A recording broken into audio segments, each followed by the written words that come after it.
Today, I effed up by saving a topless woman from drowning. So this happened yesterday. My family, wife, kids, and in-laws, and I just returned from a pontoon cruise for the evening. It was later than usual, so I sent the wife up on the golf cart with the kids and in-laws to get them some dinner while I covered up the boat. After halfway through covering up the boat, I noticed someone halfway across the cove in the water all on their own, and she appeared to maybe be in distress. She wasn't making progress swimming one way or the other and occasionally going underwater. There were people on the opposite shoreline yelling at her, but I couldn't tell what they were saying. I yell asking if she needs help, and she says yes. I call my wife and tell her to come down on the cart. Someone is in the water and needs help. I'm going in. I might need help getting the person out. I put on a life jacket and grab the throw cushion from the boat. I swim out to the person and pass off the throw cushion. She appears out of breath. First thing she says to me is, "I'm topless." I respond with, okay, but are you okay? I also immediately think to myself, 1, my friends are never going to believe this. 2, what is my wife going to think with a topless woman swimming to shore with me? She then says she's running from her boyfriend who is messed up. She also asks if it's shallow enough to touch yet. It wasn't going to be. I help her to the dock where my wife meets us. She tells my wife, "I'm sorry, but I don't have a shirt on." Again, my wife just asks if she's okay, and she tells us the boyfriend story again. Sure enough, as she gets out of the water, she is topless. But she is carrying a white t-shirt that she quickly throws on. She then immediately begins running to shore. At the same time, we notice a pontoon cruising towards our dock yelling at us. At first, I think this must be her boyfriend chasing her, and we are in the middle of some domestic dispute. They quickly get closer, and I realize it's 2 sheriff deputies who flagged a pontoon down to carry them across the lake. As they are jumping onto the dock, we notice the girl had just jumped into our golf cart and was riding away. Apparently, she was allegedly involved in a string of burglaries, and the boyfriend she was running away from was the cops. I had unknowingly aided her swim across the lake to escape, and she used our golf cart as getaway. The cops chased her for a while, through the night tracking her down once more, but she escaped again. We looked all day for the golf cart today with no luck. I notified insurance of the theft around lunch. About an hour ago, someone notified us through social media that it was parked behind a house in a neighborhood over. So we recovered the cart, and it seems okay. They put more warrants out for the suspect and are still looking for her. I know the world is a big place and all, and many different things could happen, but it feels too much like a script. Like, I can't believe that this actually happened. I was heading into a Circle K once and saw this guy struggling towards the door with 2 30-packs of beer, so I opened the door and held it for him. Turns out he was stealing them. I mean, hey, you didn't do anything wrong. You didn't know the situation. I'd be telling that story for the rest of my life, LOL. I wish I had a golf cart. That's what you took away from this story? You just wanted a golf cart? You did not F up. That's a hell of a story you got now. Totally worth it, wasn't it? Well, you did the right thing thinking she was actually in distress, but man, what a piece of work she is. Today I effed up by buying everyone an Ancestry DNA kit and ruining Christmas. Earlier this year, Ancestry DNA had a sale on their kit. I thought it would be a great gift idea, so I bought 6 of them for Christmas presents. Today, my family got together to exchange presents for our Christmas Eve tradition, and I gave my mom, dad, brother, and 2 sisters each a kit. As soon as everyone opened their gifts at the same time, my mom started freaking out. She told us how she didn't want us taking them because they had unsafe chemicals. We explained to her how there were actually no chemicals, but we could tell she was still flustered. Later, she started trying to convince us that only one of us kids needs to take it since we all have the same results and to resell extra kits to save money. Fast forward, our parents have been fighting upstairs for the past hour, and we are downstairs trying to figure out who has a different dad. TLDR, I bought everyone in my family Ancestry DNA kits for Christmas. My mom started freaking out. Now our parents are fighting and my dad might not be my dad. Update, thank you so much for all the love and support. My sisters, brother, and I have not yet decided if we are going to take the test. No matter what the results are, we will still love each other and our parents no matter what. Update 2, Christmas isn't ruined. My F-up actually turned into a Christmas miracle. Turns out my sister's father passed away shortly after she was born. A good friend of my mom's was able to help her through the darkest times in her life, and they went on to fall in love and create the rest of our family. They never told us because of how hard it was for my mom. Last night, she was strong enough to share stories and photos with us for the first time, and it truly brought us even closer together as a family. This is a Christmas we will never forget. And yes, we are all excited to get our test results. Merry Christmas, everyone. P.S. Sorry, my mom isn't a No, you're not my daddy. Feliz not your dad. 3.1K comments. My ex had blood type AB. She told me her dad had blood type O positive. I told her that didn't work. Her mom admitted that her dad wasn't her dad. Effed my birthday right up. My father also used the Ancestry DNA kit. He didn't find anything unusual in the results, exactly what he thought it would be. But something weird did happen after he checked the box to allow close matches to contact him. Well, soon after he gets contacted by a woman he had never met who lives over 1,000 miles away from him, saying that Ancestry told her that the two of them are cousins. Genealogical records show no relation, but she told my dad that of their 3 siblings, only one of them had the expected ancestry report. Their parents were no longer living, so no one to ask. Anyway, upon further conversation, my dad finds out that when this woman was born, she lived in the same city as most of my dad's family. So he asked her to send him a picture, and he swears it's Uncle Louie in a wig.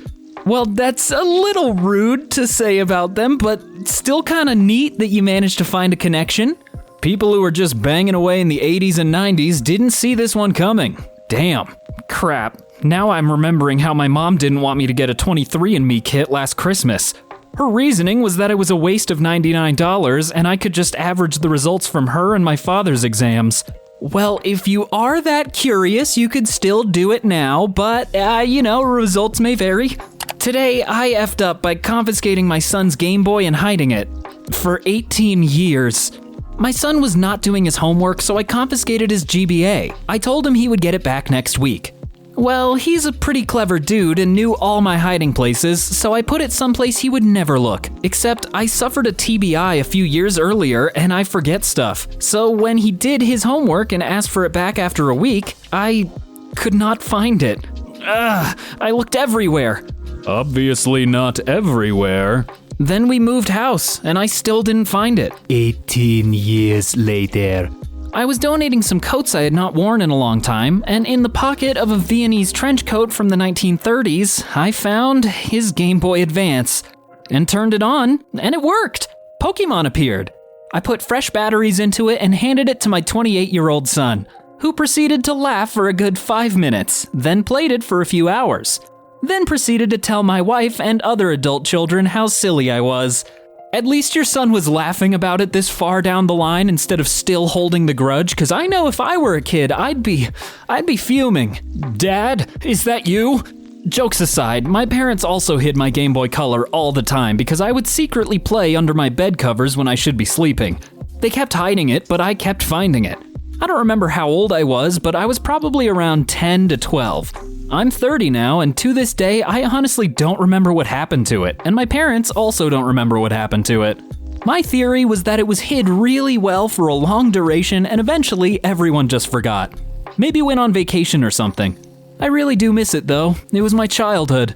I can't believe the GBA is 18 plus years old. Yeah, it kinda stings just as a little subtle reminder that I'm getting old. I bet he did all his homework in those 18 years. I mean, we can only hope that's what happened. Today I effed up by obliterating my wife's fish. Okay, what do you mean by obliterated? Happened last night. Wife's 8-year-old, very large goldfish was passing away, had dropsy, was suffering, and was on the verge of death. Wife and I looked into the symptoms and there was practically no hope of him making a recovery, so she asked me to euthanize him. Looking into methods, it seemed pretty agreed upon that the most effective and quick way to euthanize a fish was blunt force trauma. Now, when I was a kid, my family were huge anglers, and I was designated as the fish killer when it was time to cook them. Back then, I was told to slam them on the ground as hard as I could. Well, my 8-year-old body wasn't strong enough to kill them instantaneously, so I had to do it multiple times. Honestly, it kind of effed me up a little. Flash forward to last night, I didn't want that happening again and I wanted it to be painless. I asked my wife to leave the room because she was very upset and I chose to do the deed by putting the fish in a plastic grocery bag and slamming it on the ground as hard as I possibly could. The poor fish was absolutely obliterated. The force ripped open the bag and sprayed bits of it Oh no! The force ripped open the bag and sprayed bits of what used to be a goldfish in every direction. Told my wife to stay upstairs, and she started getting suspicious, so she comes down after 5 minutes, and it's just everywhere still. On the counter, on the stove, on the fridge, on the freaking Christmas tree we still have up. I was still finding pieces of it this morning. Wife was aghast and traumatized, cried until she went to bed. TLDR, I euthanized my wife's dying fish quickly, but in the most visually traumatizing way possible. God, I'm sorry for laughing. It's such a ridiculous situation. I don't know, it's so funny. The fish looking down from heaven like, unfortunately, I'm not fluent in emoji, so if you're listening only, you should probably take a peek real quick. Pick out a Bob the Goldfish memorial plant at the nursery. Dig a hole in the backyard. Place Bob in hole. Immediately pulverize him with a blunt garden implement. Plant the plant in the newly fertilized hole. Bob will now live forever. We should probably put live in quotes there, because I don't know about living anymore. Well, it died a warrior's death. Good on you, mate. That wasn't euthanasia, that was an execution. Yeah, I think you overcompensated for your youthful fish-slamming failures. Don't worry, we've all been there. I'm sorry, have we all been there? I don't think I have. Task failed successfully? Today I effed up by complimenting a girl's skirt. Happened a couple weeks ago. Oh, so we're already lying, I got it. I was at a party and saw a girl across the room. She was wearing a skirt, holding a drink in one hand and had the other hand in her pocket. I saw her skirt, thought to myself how cool that skirt is having pockets. A lot of women I know complain about not having pockets, so this is a very progressive thing. A bit later, I got around to talking to her. I complimented her skirt and how pockets in a skirt is great. She looked very confused, said, "My skirt doesn't have pockets. Why would you think that?" I mentioned that I had seen her earlier with her hand in her pocket. Her face went bright red and revealed that her hand was amputated. What I thought was her hand in her pocket was her stump resting against her hip. I apologized immediately, but luckily she thought it was funny because she'd never heard that comment before.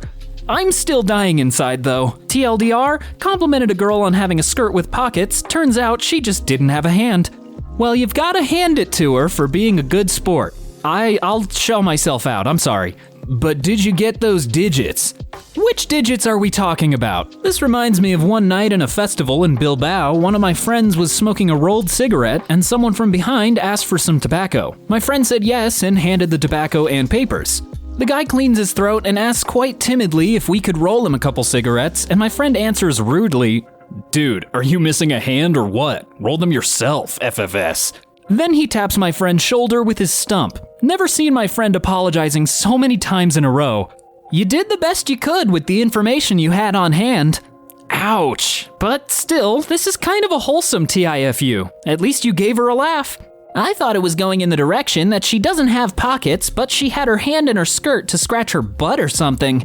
It did kind of feel like it was going that direction, but nope, we just gotta have a curveball. Today I effed up by chilling at my friend's place while she wasn't home. My friend Jenna moved into a nice new condo last month and I finally got a chance to check it out for the first time today. I ended up arriving before she got home from work, so she told me to let myself in with the spare key under the potted plant and to make myself comfortable.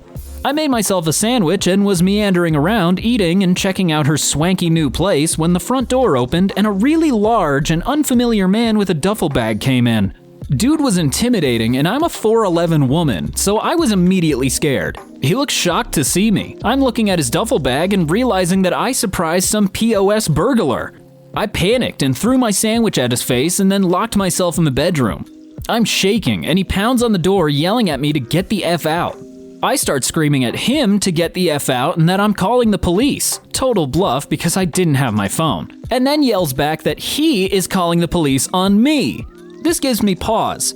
At this point, I look around and realize the bedroom I'm in definitely appears to be of the male persuasion. I ask him through the door if he knows Jenna, last name. He tells me yes, she is his next door neighbor. Well, apparently Jenna's neighbor also keeps a spare key under a potted plant. So today I effed up by letting myself into my friend's neighbor's place, smacking him in the face with his own sandwich and then screaming at him to get the F out of his house. Oh, you're fine. Everybody breaks and enters once in a while. I started screaming at him to get the F out and that I'm calling the police. He then yells back that he is calling the police on me. Honestly, this image is effing hilarious. It honestly feels too much like a movie where it's hard for me to believe this happened. How did he react after an explanation, and what kind of sandwich was it? He was actually really cool about it. I explained everything and apologized profusely and cleaned up the sandwich, pastrami on rye. After he had calmed down and realized I wasn't a crazy lady, he found it pretty funny and wasn't mad. We were outside in the area between their condos when Jenna came home. We told her the story and she was cracking up. I suggested they find better places for their spare keys because that is apparently a really common spot, and next time I might not be around to throw a sandwich at a burglar. This story gets better if you date each other. No pressure. Enemies to lovers? Ooh, I like where this is going. Invite him over for a beer or two and a movie. Apologize for the sandwich. She will have a good neighbor forever. A little loud one night, whatever. Today, I effed up by showing my mom a drawing of my sleep paralysis visitor. I get sleep paralysis. I have for the past few years off and on. Usually, every couple of months, I'll get a sleep paralysis dream. I've talked to my parents about it before. The F-up is not that they know. The F-up is that I decided to try to draw what I saw over my bed last night and then sent a picture to my mom. Now, my parents are hella Catholic. Like, homeschooled for 6 years and went to church every day Catholic. Like, when things go bad in life, my dad wholeheartedly believes it's the devil actively attacking us so we lose our faith, which explains their reaction when I showed them this picture. Cue the panicked phone call from my parents who now believe the devil visits me in my sleep. I spent 30 minutes on the phone with them trying to find a Bible or a rosary so my mom could sleep without worrying my soul would be stolen. They want me to talk to a priest and get my house blessed and used holy water every time I enter. The next time I visit them, I may end up in an impromptu exorcism. Wish me luck. TLDR, my mom thinks the devil visits me every night. I mean, at least they're worried about you, albeit in a strange way. I used to get sleep paralysis often. Read the book Sleep Paralysis by Adler and learned a few things. 1. Stop sleeping on your back. 2. It can be caused by stress. 3. Focus hard on wiggling a toe or moving a finger, something small, as the event is occurring. The second you accomplish it, the whole thing immediately stops. Information reduces anxiety. Knowing more about it and how to control it significantly reduces the amount of times it would happen. It's been about 2 years now since I had my last episode. Best of luck to you. I'm thankful that I've never really had sleep paralysis, and I think if I did, I'd probably die. If I have nightmares about that effing thing, you're getting an earful tomorrow, OP. Sleep paralysis sucks. My visitor tends to be an old witch crouched on my chest, while other times it's just a presence in the room. I always wake myself up trying to scream in my sleep with my heart racing and adrenaline coursing through me. It makes falling back asleep difficult. Thankfully, it doesn't happen as often now as it used to, and I've learned some breathing techniques to help me relax after an episode. I had sleep paralysis once. Just once. You know what my demon was? Effing Woody from Toy Story. I have never been terrified and amused at the same time before, but that time, I was. I don't know why that's so funny, just imagining Woody like up on your chest like, somebody's poisoned the water hole, and you're just trying to scream, but you can't. Mine are always the Velociraptors, Utah Raptors from Jurassic Park. They turn doorknobs like the round kind. F's with me every time. Best part is, been having those nightmares since I was a kid, but didn't see Jurassic Park till I was an adult. Today I effed up by not kissing a girl at a college football game on national television. This happened yesterday. Also, throwaway since I don't want IRL friends finding my account. So there's a video going around of the Wake vs. Duke football game of a girl leaning in to kiss a guy and him not returning the kiss and looking away. It's on r/therewasanattempt and currently on r/popular, as well as trending on TikTok, Instagram, and Twitter. That guy is me. I've gotten texts from high school friends I haven't talked to in years, random college classmates, and my sister and mom who have all seen that video, and I'm gonna take this brief moment of internet fame to explain what actually happened. Basically, I've been talking to this girl for a while, and we just started dating about a week ago. I tell her she should come to the Wake game since we are undefeated and will probably win. She says yes. We go with a group of friends, and we are having a great time. Throughout the game, we are flirting, hugging, kissing a little bit, etc. We also do this thing where one of us leans in for a kiss and the other person leans away, which is an inside joke between the two of us. So we do our little inside joke thing, and unbeknownst to us, we are being recorded. After the game, I find I'm on the Wake Forest Old Row Instagram page, and within the hour, I'm on the official Old Row page. Then I'm on TikTok, Twitter, and apparently Reddit too. Just to clarify a few things, 1. She did not get rejected, we were just playing around. 2. We did not know we were being recorded. 3. If you want proof, check our TikTok accounts. Those things. 4. It was also her first, maybe last, college football game. Anyway, the internet is full of horrible people and I haven't done any work this weekend, so I'm gonna go do that now. Peace. TLDR, I didn't kiss a girl at a football game and now I'm paying the price. Edit. I'm using a throwaway so people don't read my post history, not to hide my identity for all those asking. I don't know why I just feel bad on this one, just since they didn't know they were being filmed, and then everybody on Earth pretty much just comes at them like, oh, you're so bad, why didn't you just kiss her? Brah. When you two get married and the priest says, you may kiss the bride, you should totally do this again. Honestly, yeah, that would be pretty funny if you did it at that point. The joys of relationships. No one on the outside understands that weird crap. Thanks for the explanation, but don't let folks kill your vibe. Y'all look good together. I hope this event is something funny and doesn't add any pressure to the relationship. Best of luck, homie. You guys are adorable. Don't worry, luckily the internet has a short attention span. Today I effed up by sending a call from the International Space Station to voicemail. This happened 2 days ago, Sunday. A friend of mine is currently on his second mission to the ISS. I saw a call come in on my iPhone and the caller ID said US Gov. I first had the thought/feeling you get when the principal calls you to their office. Crap, what did I do that I thought I got away with, but maybe I didn't? I was in the middle of something with a bunch of people and showed them what it said on my phone, and everyone was all, don't answer it. Between everyone's suggestion and my gut feeling of being in trouble, I sent it to voicemail. Turns out it was my buddy calling from space. I had a chance to speak to someone that wasn't on Earth and screwed it up. First thing he said in the voicemail was, you probably saw a call from the US Gov and turned it down. I know he'll call again, but dang, I feel like an idiot right now. Edit. He called back tonight. What a fascinating and an amazing call. I asked where he was flying over, and he said the western coast of Africa. I asked how the ride was, and he said smooth and awesome. He said the second stage acceleration was incredible and that they hit over 4 Gs.